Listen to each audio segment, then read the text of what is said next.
In this video, we are going to see that if your third monitor is not detected in Windows 11 or Windows 10 computer, here is a quick fix for you. First of all, just hold the Windows key and P key on the keyboard.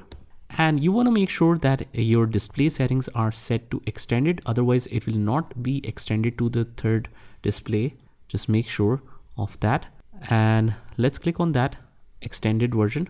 And in my case, since I'm using only one and that only on Windows virtual machine, so in my case it shows like this, but in your case you're using multiple monitors, so it should be extended to the third monitor.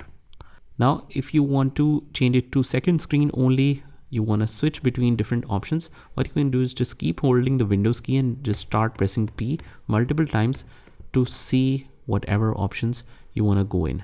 And whenever you want to see, let's say PC screen only, you want to make sure the selection is on that, and after that we just release the Windows key. And here we go, we are back.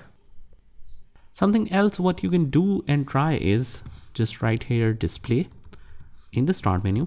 Let me just write here again quickly for you, display, and it says duplicate or extend to a connected display, change the resolution, connect to a wireless display. We have multiple options here. Let's click on this one, duplicate or extend. And after that, we want to scroll down and see multiple displays here. Just click on that.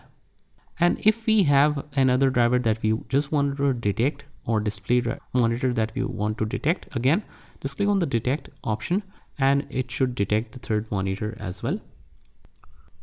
And finally, if any specific drivers are required to show the third monitor, you want to make sure that that is installed as a display driver, and that should be it. These are the couple of solutions that one of them might work for you.